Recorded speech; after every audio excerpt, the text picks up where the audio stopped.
युग निर्माणी, युग सैनिक, इस युग के युग सिपाही हैं।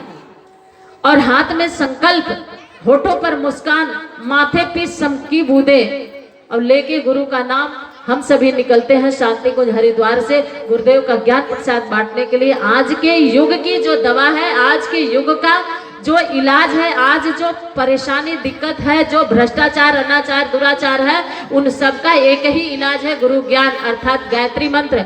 तो उसी को लेकर के हम सभी वो युग निर्माणी निकले हैं।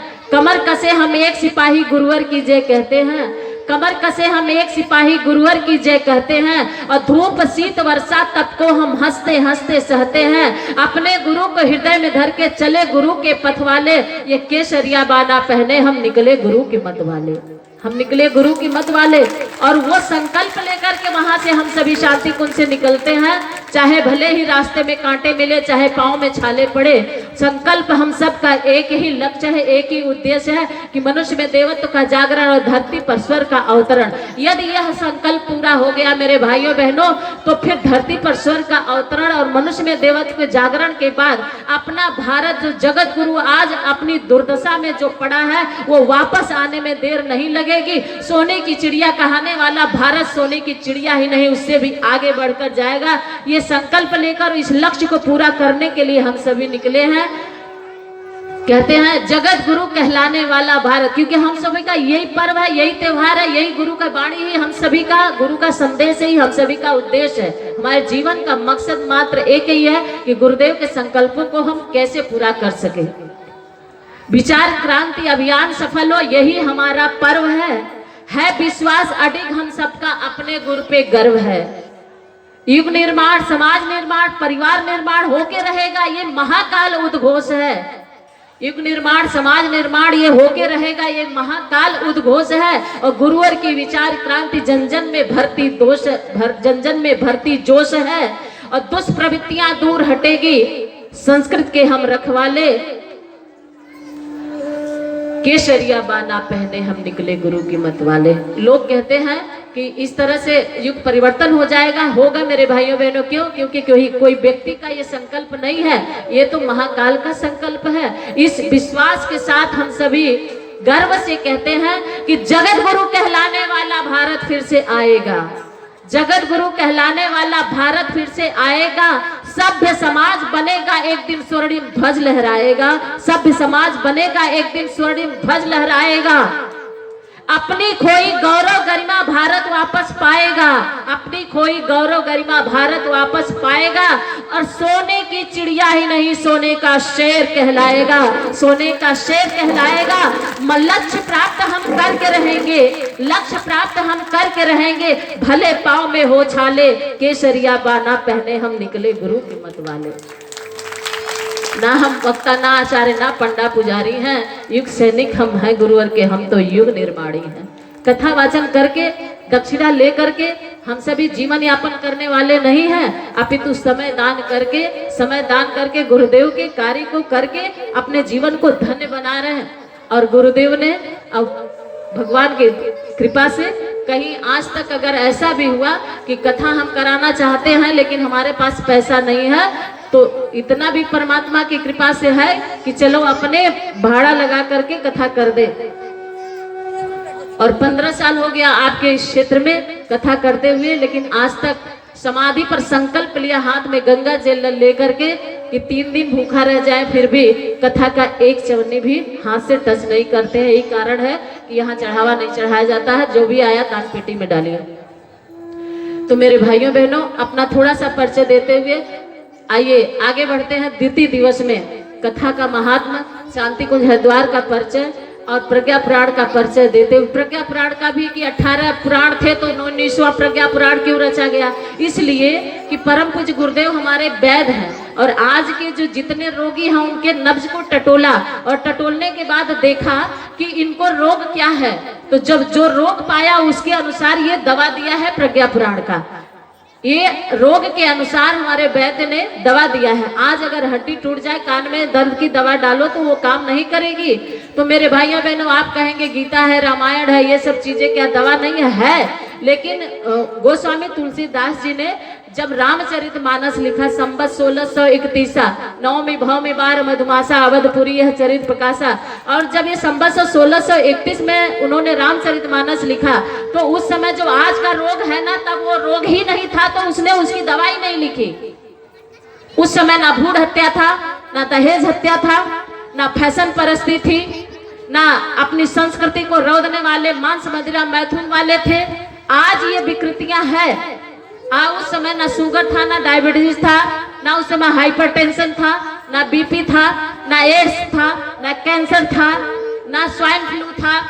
आज ये बीमारी है तो बीमारी का इलाज आज दिया जा रहा है, तब वो बीमारी नहीं थी। इसलिए गोस्वामी तुलसीदास जी ने उस संवत 1631 में वो इलाज, वो बीमारी का इलाज, बीमारी नहीं थी तो इलाज नहीं थी। अयोध्या में तो डॉक्टर भी नहीं थे, अगर होते तो रामा दल से आते डॉक्टर, काहे को रावण के दल से आया डॉक्टर।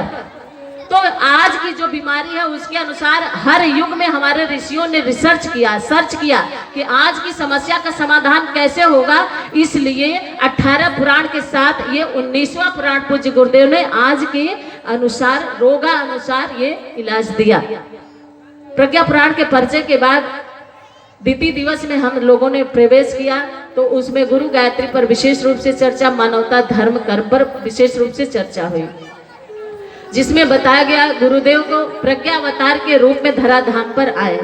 ये सत्य है मेरे भाइयों बहनों कि गायत्री को महात्मा आनंद स्वामी, जो आर्य समाज के वरिष्ठ कार्यकर्ता, वरिष्ठ सदस्य, उन्होंने कहा कि गायत्री मंत्र को हरिद्वार वाले पंडित श्री राम शर्मा आचार्य ने गंगा जल की तरह सेवन किया है और आज के युग के विश्वामित्र हैं। हमने कहा ना गुरुदेव पीएचडी किए, उस युग में विश्वामित्र गायत्री पर पीएचडी किए, जो गायत्री के दृष्टा कहे गए। और इस युग में परम पूज्य गुरुदेव ने गायत्री पर सर्च किया और गायत्री पर 24 वर्ष तक जौ की रोटी गाय के गोबर से निकली और छाछ खा करके 24 वर्ष तक तपा।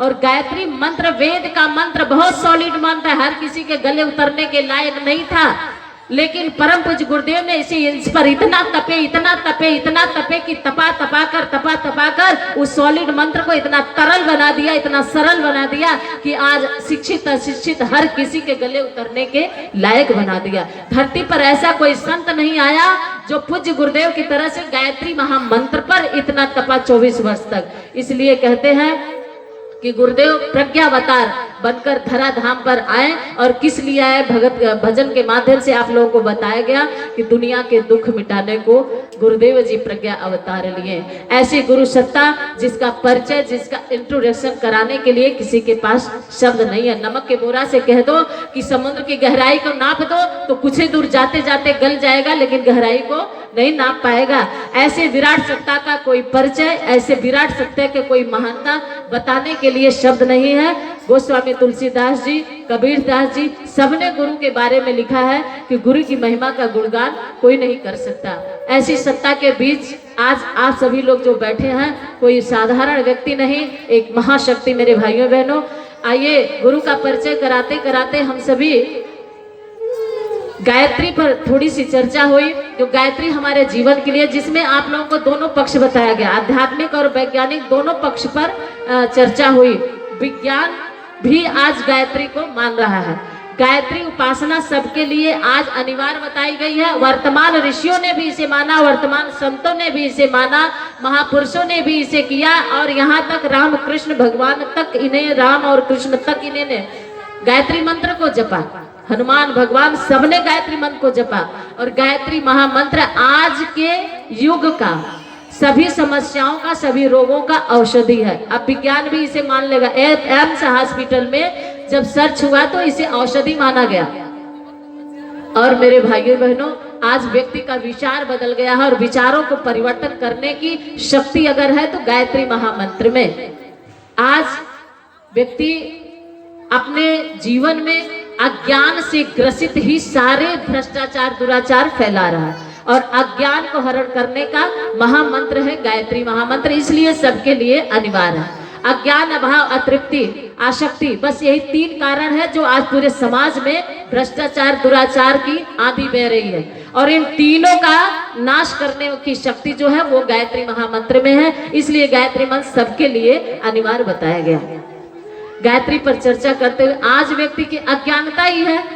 दो व्यक्ति आपस में झगड़ा कर रहे हैं, पति पत्नी झगड़ा कर रहे हैं, अभी 2 महीना शादी हुआ, पति पत्नी झगड़ा कर रहे हैं, बीच वाले जो है कि पड़ोसी सुने तो आ गए, बोले अभी नई नई शादी हुई, तुम लोग इतना झगड़ा क्यों कर रहे हो? तो बोले नई शादी नहीं हुई है हम लोग की बहुत पुरानी शादी। बोले अच्छा, हमें तो नहीं पता था, फिर झगड़ा काहे का हो रहा?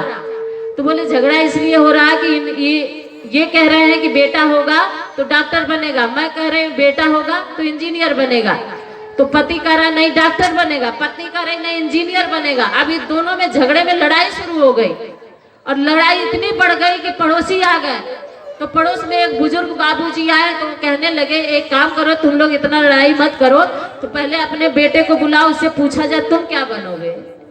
तो बोला अभी बेटा हुआ था।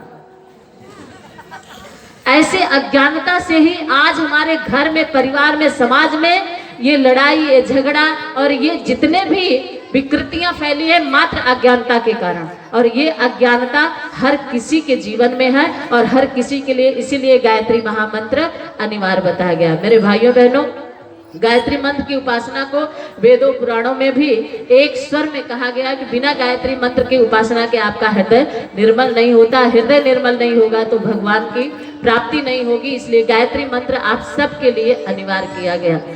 अज्ञानता को दूर करने का